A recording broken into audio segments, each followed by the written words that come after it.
I don't have all the answers. None of us do. Simply none of us do.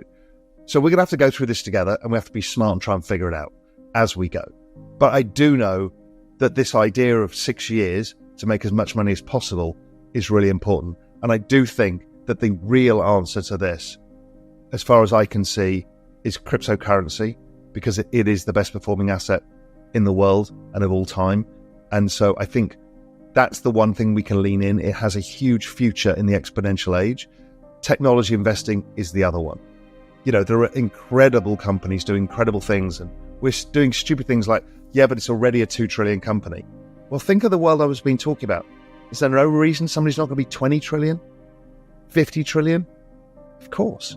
Some of these companies are going to be bigger than sovereigns. The world is entering an exponential age, and the people who seize the next 6 years in crypto and technology will have unimaginable wealth while everyone else is left behind. That's the latest message from Real Vision CEO Raoul Pal. Pal argues that we are moving toward a breaking point where the old economy and the new economy diverge completely. The legacy system of debt-driven growth and demographic expansion is collapsing under its own weight, leaving no path forward for traditional investments. Meanwhile, AI and blockchain are compounding at rates the world has never seen, creating a parallel system of unstoppable momentum. He believes these forces will generate the final, defining bull markets of our lifetimes. Those who recognize it early can position themselves for extraordinary gains, but those who hesitate risk being locked out of the future altogether. Make sure to stick around until the end of the video, as Raoul Pal breaks down why AI and crypto are the only real bull markets left, and what that means for your future. This video is really about why you've got 6 years left to make as much money as possible before everything we kind of understand about economics, markets, business falls apart. And I can't see beyond that, so I call it the economic singularity. So I think we've got about 6 years for that. It's not a doom date, well, this date it all happens, but it's beyond about 2030 when things are going to become not understandable by using the existing frameworks of economics, financial analysis, markets, and that kind of stuff. So what the fuck am I talking about here? I'm talking about the magic formula. The magic formula for GDP growth is driven... So sorry, I'm just going to go back, is most people look at AI, the rise of AI, and think of it, again, in societal terms. You know, what does it mean for humans, for jobs, and all of that? But I think there are more profound implications that come faster that we need to be aware of, and that's the economic singularity. So GDP growth in the magic formula is driven by population growth, productivity growth, and debt growth. So population growth. In all of the developed world, including China, we've got falling, aging demographics. Many populations are now shrinking. The US, due to immigration, is just holding its head above water, but the rate of change of population is collapsing everywhere. So that means that the economic driver of population growth has disappeared. Now, we've seen that in GDP, because GDP, trend rate of GDP has been falling and falling and falling, and it's gone from, in the US, from like 4% to 1.75%. And across the rest of the developed world, it's fallen even further, in most cases below 1%, matching population growth collapsing in those regions. The other side of the equation is productivity growth. Productivity growth is basically units of output per kilojoule of energy, or in other words, what you get out of your cost of electricity. So if electricity is the kind of the energy that makes the world go round, the economic energy, then we need to see what we get out of that energy. So technology has been the big driver of productivity, but the problem is as populations get older, they become less productive. So it's really been a battle, and technology has not won that battle for quite some time. Then we've had debt growth, and I've talked extensively about debt growth. Debt growth basically stops in 2008, and all debt growth is now is servicing of old debts. So that economic engine's disappeared. If you think about the Chinese economic miracle, that was a massive population of, at the time, I think it was 1.1 billion people back in the mid-90s. And what they did was come into the global labor force. The economy of China opened up. That's a massive GDP push. Productivity, well, they built the roads, the railways, the power plants, and all of the stuff that makes China what it is today. That was a productivity boost. and then they increased debt as well. So we had a huge economic boom in China, which we're now paying back with aging population because of the one-child policy, and we've also got a huge problem on the debt side. So how the hell do we solve this? You see, the everything code will just keep repeating ad infinitum, where we just have to keep debasing currency to try and offset the debt payments because GDP growth is not fast enough. So GDP is kind of the economic cash flow that pays for the debts. If GDP growth is low, interest rates need to be low, which is why the Fed are going to cut and all of those kind of things. But also, as GDP growth goes lower, debt growth keeps ballooning, and you have to keep refinancing all of this debt because there's not enough growth to grow your way out of the debt-based economy. But things started changing at the margin, and it really accelerated over COVID. Firstly, Amazon, I think, now employs more robots than it does humans. And this is a trend I've been pointing out for some time. Humans are cheaper replaced by robots that are more productive. They don't complain, they don't have unions, and over time, they're much, much cheaper. You see, what we're doing is we're using the everything code to just keep paying the debts to stall the system until this kicks in. There are two economic centres of gravity where this is really being worked on hard. Firstly, the US and China is hyper-focused on the AI. He who controls the AGI controls the world. Now, I think we'll have multiple AGIs, and whether they intersect and combine, we don't know that future. And I'm not concerned about that now. That's a topic for another day. Really, what I'm thinking about is the massive knowledge that comes from that. It's infinite humans, right? Infinite humans. So knowledge has zero scarcity. So therefore, it's zero in value. Everything that gets digitized goes to zero in value, which is one of the reasons why blockchain is so important, because you can create digital scarcity. But knowledge is going to go to zero in value. It's going to be like water everywhere. What the fuck does that mean? Well, I'll come on to a bit on that in a sec. And when you scale robots as well, again, this is more infinite humans. On the other side of the equation is productivity. So we talked about productivity being based around output per unit of electricity, let's call it. Now, people look at what Europe's doing and their drive towards green energy and say, what a ridiculous waste of resources. They're pumping money into this. It's all going to be burned. What a waste of time. It's not. In fact, it's probably one of the most important things, and both China and Europe are leading this charge. And in fact, China's leading it overall. You see, using renewable energy creates two outcomes. Firstly, it massively lowers the cost of electricity. So renewable energy shows an exponentiality in the cost. So cost keeps collapsing each year. So it's down sort of 99% over the last 20 years, and it'll keep driving lower and lower and lower as we get more effective in harnessing the sun's energy. The sun's energy, this is a massive nuclear reactor in the sky that's basically free to use, and it'll get cheaper and cheaper to capture for all of us. Now, right now, people say, well, yeah, but it doesn't scale. Right now being the words. Scaling means battery technology. Scaling means decentralized grids, not centralized grids. You don't need centralized grids to run cities. You can use decentralized grids, in which case solar, geothermal, and others scale massively, because you just need smaller amounts in more places than a big amount in one place, which is where most people get this wrong.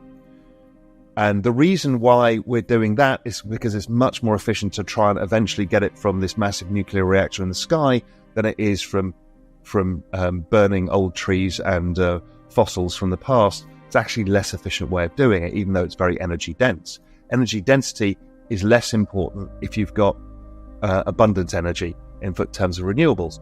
Obviously, nuclear is the other massive play here. Nuclear, once it ramps up, basically brings the cost of electricity to zero.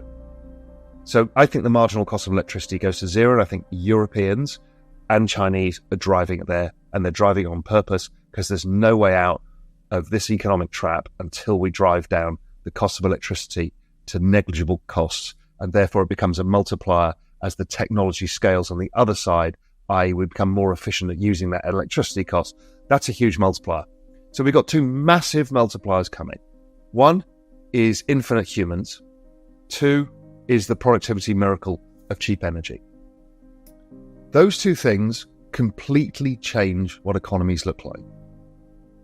So if you think about that formula, suddenly if you double the amount of intelligence in the planet in 1 year, you can potentially, move GDP by 30% in a year if that intelligence is used.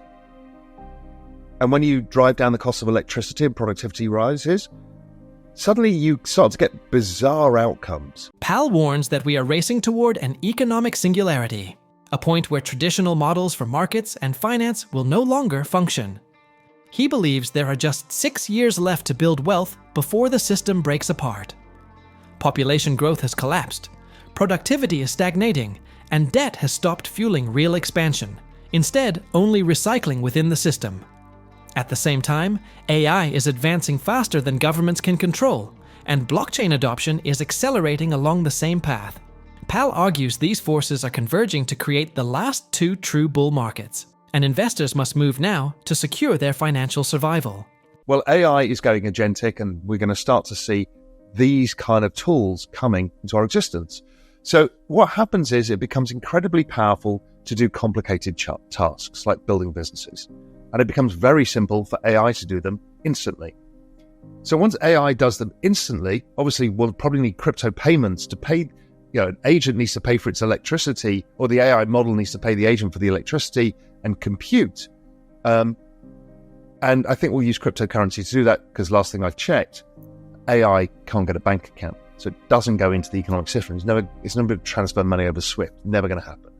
So we've got a change of how money gets used within this new economic machine as well, which is one of the reasons I'm so bullish on crypto overall.